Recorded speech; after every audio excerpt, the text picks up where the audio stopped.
A to the K. To the K. To the K. Hello, welcome to the A to the K Wrestling Show, where we're joined today by the one and only Paola Blaze. Thank you for taking the time to join us today. Oh, thank you for having me. So, obviously, we want to talk about you're currently making quite a name for yourself in the world of wrestling. Obviously, a lot of people will have first got their introduction to you, including myself and my wife, actually, on the reality show 90 Day Fiance. So, obviously, you've been doing the show since, I want to say, 2013. So, just firstly, want to ask sort of what that's been like, that sort of roller coaster ride of essentially becoming a celebrity in that time, you know? Well, to be honest, everything happened. We were not expecting that. We were not expecting to do a show. We were not expecting to share practically our whole relationship to the world. But to be honest, I don't regret it. I really enjoy everything and everything that being part of the show have brought to me.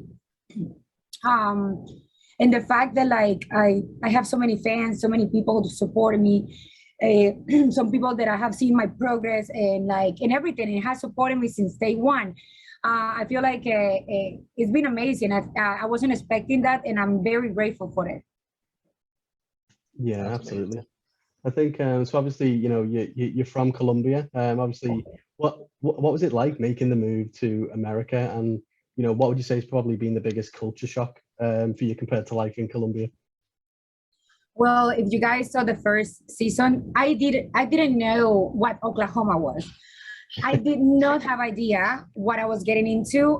For me, it was very like, as I was living in there, and as I was meeting all these people, and I was being judged by so many people just because I was coming from a different culture. And at this point, I don't see it that bad. I feel like it was shocking for them to be dealing with someone like me, I would say, because they're not used to. But it wasn't easy. It was very hard to adapt. I feel like I never adapted. That's why I ended up moving to Miami, because I was not able to adapt to the Oklahoma life, because it was very slow. I would say very slow compared to a Colombia lifestyle. Did you find the Miami lifestyle sort of matched a little bit better to Colombia then?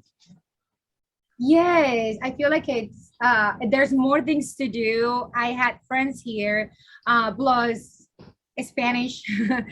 It's easy to communicate with other people. So, and plus the food, like I feel like the food, the variety, all the stuff, it make you feel more close to home than Oklahoma. Yeah, of course, yeah.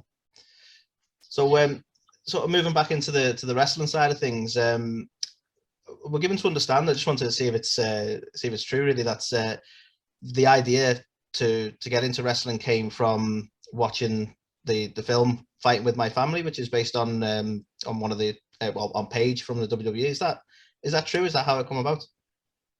Yes, I was in Colombia watching that movie, and I'm like, because I was doing modeling, but I feel like sometimes you do things, but you just try. Like I just want to try things, and if I'm enjoying it, but if something is missing and I want something else, I'm gonna look for it, because like that's life. Life is to look ways to be happy and to feel complete. And I was watching that movie, and I'm like, hey, okay, I can do that.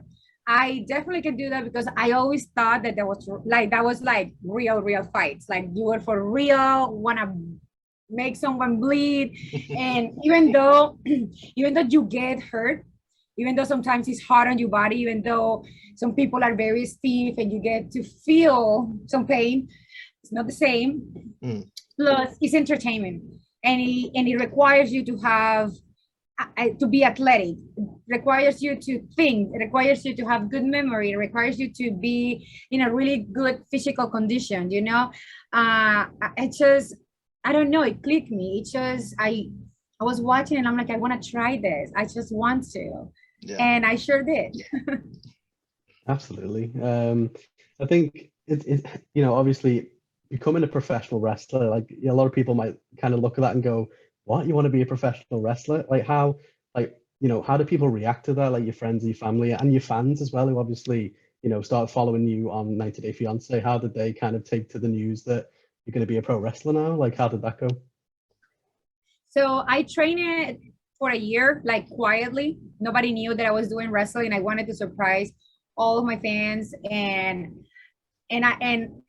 to be honest, not everybody took it good because they couldn't believe it. Well, there's some people that really hate my guts, so they're never gonna agree with anything I do. Nothing. Everything I do is like a waste of time or like whatever, or I'm seeking for attention.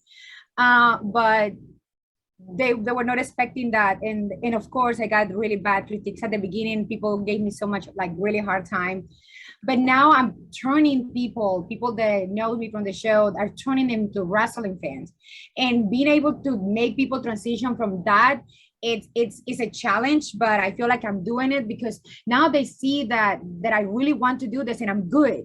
Like I'm not the best one, of course, because I'm always been doing this for a year, but this short time and the places that I've been in this little time, I've been proving them that I deserve to be there and I'm good at this, and this is just the beginning.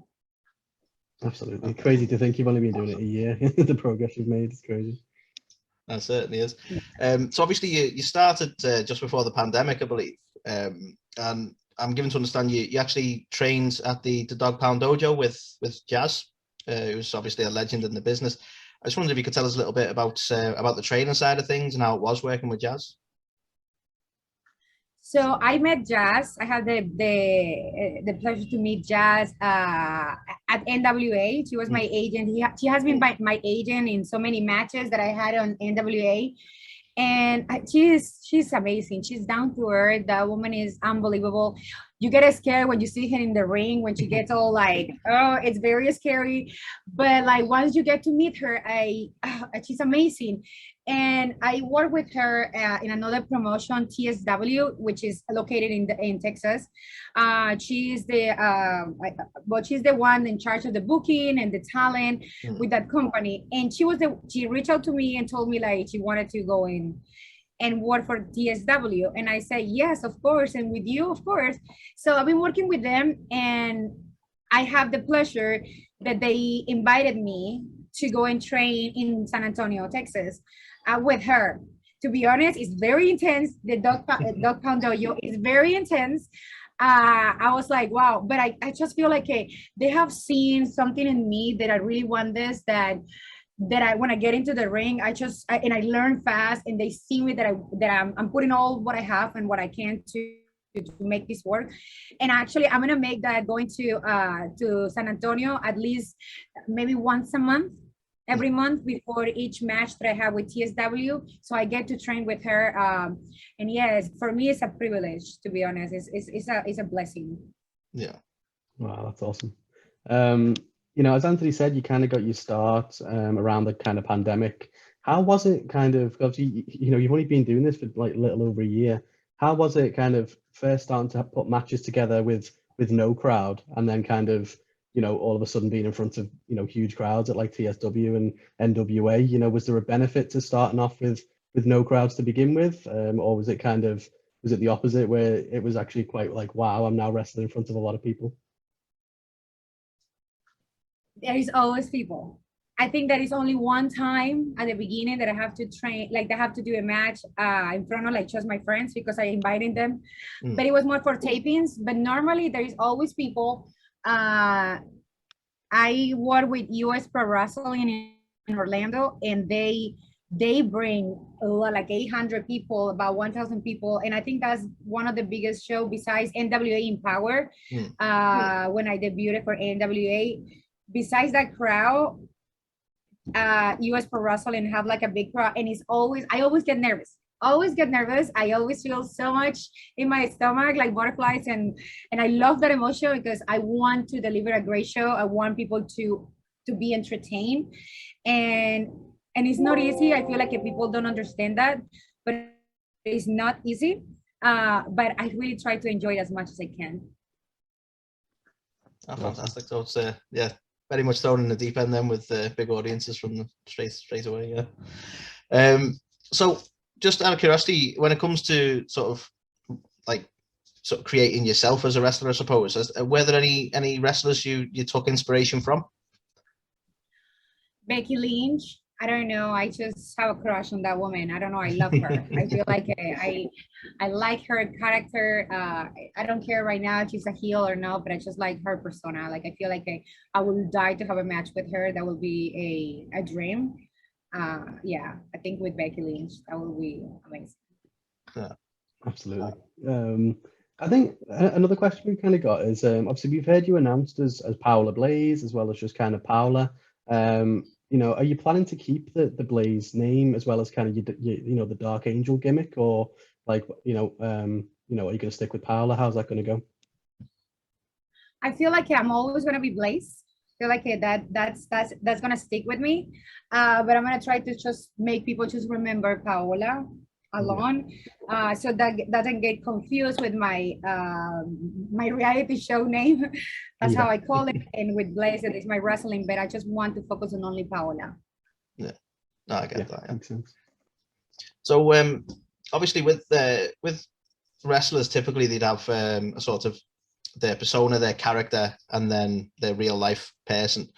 But obviously with yourself, because your life's been such an open book due to 90 Day Fiance, do you find that that sort of affected sort of who you are as a character in wrestling, or do you feel like it's like, because obviously the fans kind of already know who you are, does that sort of change how you sort of come across in the ring, if that makes sense? Yeah, I feel like some people don't understand that it's a character sometimes that you play, and I'm normally a heel. Yeah. I already have so many people that hate me, so I'm just might as well just bring them. But I feel like yeah, I try to be mindful of the things that I say or do, because some people don't understand. People from the show don't understand that, like what I do, and sometimes, you know, I just, when I cut a promo, some people are like, oh, you're so mean, like, but like, and I'm like, hey, chill. But there's people from the show, not wrestlers. It's just no wrestler fans, you know, but like people from the show fans, and they just don't get it. I'm like, sometimes I answer, and sometimes just like they just need to understand wrestling, and that's all. Yeah, I get that. So obviously we touched on NWA a minute ago. Obviously we've had Mickie James on the show previously to talk about Empowerrr, and obviously all the kind of work that went into that, and what a huge thing it was for women's wrestling to put on that show. And obviously, as you said, you were on the Empowerrr card, so you know, how was it being a part of that experience? I couldn't believe it. Well, when she reached out to me, Mickie James reached out to me, then she contacted my manager to make it official. But like, just being there and taking a move from Awesome Kong, like, I was like, my God, I cannot believe it. And that was when she was actually retiring. So I was like, my God, this is awesome. And I was part of it. I opened the show. I was the first one on the mat. It was my first big event ever. Like, that was life. And I delivered. I think I did great by someone like me. That, like, I'm just getting there, and I just like, I'm very grateful. I feel like people have seen something in me that is not just about being this reality TV star, but it's someone that really wants it and is proving herself in the ring, that with a little bit more of like training and stuff, she's gonna be an awesome wrestler. Yeah, I mean, it just showed the confidence that Mickie and the team must have had in you to make you the first match as well for such a big, you know, monumental event. And yeah, as you said, you absolutely killed it. And how cool to work with Awesome Kong just before she retired as well. Yeah. So one thing we always like to sort of ask, because obviously there's been so many changes in women's wrestling, certainly over the last 4 or 5 years. We always like to ask about intergender matches. So firstly, is it something you've done before, and is it something you'd be willing to do? I do not care much about that. I don't. For now, I just want to stick with the girls. Yeah, fair enough. Yeah. And yeah, for now, that's like my mindset. I'm not there yet. Obviously we touched on Texas style wrestling as well, where obviously you said you've been working obviously with Jazz, and you've mentioned recently that you've got your sights firmly set on the TSW Women's Championship. So when might we see you have the opportunity to go up for that? Well, we had recently a match, and I thought that was for that. It had a really good outcome. It's really good. I feel like it's a really good twist. I won't say much because I would like for you guys to watch it. But I don't know. I think like I'm gonna be. I have to go back next month, and that's my main goal, like the TSW Women's Championship. And I don't know. I'm just gonna prove I'm gonna be training very hard, and I'm gonna do my best to bring it home. Awesome. So, do you watch any of the current products in terms of the likes of WWE or AEW or presumably NWA? Do you sort of watch any of the others at the moment? I wouldn't mind. I feel like it would be nice to be part of like each company or learn and have the privilege to work with these amazing companies. I don't know. At this point, I feel like I just don't want to stick with only one because I wanna get to know the business. I want to get to understand and see what's best. But of course, I would love to be part of like the other companies that I haven't worked with yet. And see, you never know, like which one maybe will be the perfect one for me. Absolutely. I think, you know, as I keep saying, it's so crazy to actually think that you've only been doing this for, you know, just a little over a year, and how good you've gotten in such a short amount of time. You know, what, other than the TSW title, other than kind of putting on more matches and continuing that training, what is your kind of goals and ambitions for the next 12 months? I want people to, at this point, to remember me as a great wrestler. I just want a little bit like, it's not that I want to put aside the fact that I'm from a show, but I just want people to respect me as a wrestler and see that I'm good in the ring, and not that I'm just getting this opportunities just because I'm part of a show. No, I want them to respect me as a wrestler, and I want to put my name very, very high. Yeah, I want to collect a little bit of like titles. I want to have a couple of titles in my house. But the first thing I feel like what I was saying is I want to break from being just a TV star. I just want people to respect me as a wrestler and see me that I'm good at this, and I deserve this, and that I'm good. That and that is not that all of these things that happened to me is not because I'm from a show, but because I am talented. Yeah, because you've earned it, and I think you are proven that, you know, that to be the case. Yeah, I think it's certainly you know, with the likes of, like you say, being involved in Empowerrr and dealing with the likes of Jazz and Mickey James and that, I think it certainly shows that you've got a talent for the business rather than just the name. Do you find that sort of, obviously I assume that sort of belief has come from the fan base initially, that you know, you got this spot because of your existing fame? Do you find that conversation's sort of a lot less now that you've had this phenomenal year and you've sort of proved this point? Yes, definitely. I feel I after working with these companies for so long, you get to make friends, and like, of course, when you become friends, then they tell you the truth about when they met you for the first time. And of course, I normally don't give the best impression. I feel like people think that I'm better than everybody else because I'm quiet and I always try to go on the side. But in reality, is that because I don't know anybody, I just try to go in a place that like, I don't know, I feel lonely. I don't know what to do. I don't know how to speak with people. And they just think bad about me. But then once they get to know me and they get to see that I'm not all of what the people think, then things change. Yeah, absolutely.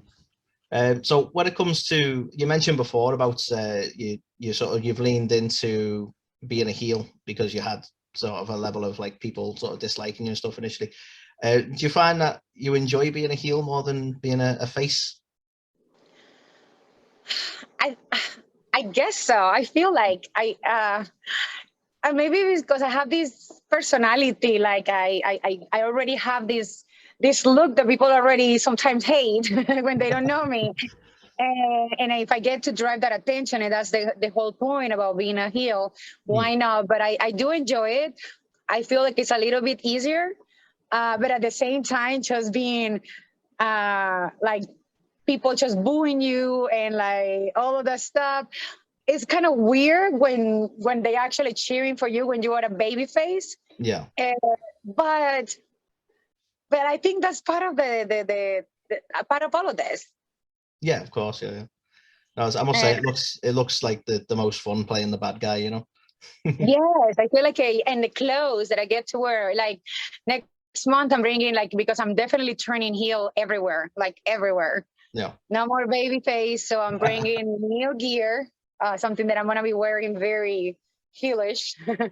But yeah, I think I'm gonna start enjoying and having fun, and I'm gonna start thinking about what I want to do with my character and add a little bit extra things so people really remember me as a heel. So yes, I'm bringing a little bit of more crazy stuff to my character. Fantastic. Sounds awesome. Can't wait. So obviously, as well as wrestling, like, you know, you're very clearly ambitious because you throw yourself into a lot of stuff. Like, I don't know how you could possibly do so many things. So obviously you're still a personal trainer, you're a nutritionist, a Zumba instructor, obviously still doing modeling, still a TV personality, and wrestling all the time as well. Like, you know, as if you're not busy enough. With that being said, you know, do you still find yourself drawn to new challenges and opportunities? Yeah. Well, I think I do a little bit of everything. Soon I'm going to be launching my fitness app. I'm a personal trainer also, and that's something that I've been working for a while now, but I haven't had the time to actually launch it yet. So, but I don't know. I feel like it's challenging with being married, having a social life like I have, like having to deal with so many opinions. That's always very challenging. Like, it never changes. No matter how much people think that they know you and know who you are and what you want, and like they just still have this strong opinion on what you need to do with your life, when in reality it's my life. But I don't know, I just feel like life is always a challenge. Yeah. So obviously we mentioned before about fighting with my family, and that's sort of, that film is what got you into the idea of wrestling. Now obviously we're based in the UK, and it's based on a fairly famous wrestling family in the UK, the Knight family. So I just wondered if you'd had a chance to, have you visited the UK, or do you know, like, are you familiar with the UK wrestling scene? And similarly, is it something you'd like to do? I would love to. I would love to wrestle in the UK. Knowing that someone from UK was the one who actually kind of inspired me. No, it did inspire me to become a wrestler. I would love to go and wrestle there. Like, I need to make my way there. That will be something that is in my bucket list. Yeah. Just to wrestle in the UK. Absolutely. I think with you being a heel as well, like, obviously, you know, the UK fans are known for being a bit rowdy. Obviously you heard of like soccer hooligans and things like that. So yeah, the fans love to, you know, cheer and boo and really get into it. So I think with your character, I think yeah, you'd go down really well over in the UK. So I suppose kind of one of the kind of last questions to touch on. So you mentioned obviously you want to get more titles and the things you want to do, you know, in the next kind of 12 months and stuff. You touched on potentially, like, if you got to have a chance with a match with Becky Lynch at one point, that would be amazing. But who else who you haven't had the opportunity to wrestle yet is really on your radar that you would love to have a match with in the kind of next 12 months, 12, 18 months? Well, Mickey James was on my list too. Like, I like how she wrestled. She was definitely, but it's gonna take time to be there. It takes time. If I want to be having a match with someone like her, I need to be completely super prepared. That's why I'm gonna be training very hard. But I don't know. I think, like, I don't have anybody like right now in my head. No, I don't think about anybody else besides Becky Lynch. I'm obsessed with her. And we know that Paige can wrestle, so I can't put it on the list because she's injured. So that will be something very cool, but she's not allowed to wrestle. So that's, I know. Yeah. Like you say, that would have been cool as well, to be fair. Yeah, that would be awesome. So that's pretty much it for us, really. So you know, thank you very much for taking the time to speak with us today. Just before we go, last thing we'd like to ask is sort of how people can sort of keep up to date with your good self in terms of social medias. Where can they follow you? You know, your wrestling, your 9th Day Fiance, and everything else you're doing, really. Well, you guys can find me as Paola Mayfield. It's easy to find me in Paola Mayfield everywhere. TikTok, Twitter, Instagram, YouTube, all the social media you can imagine as Paola Maypio.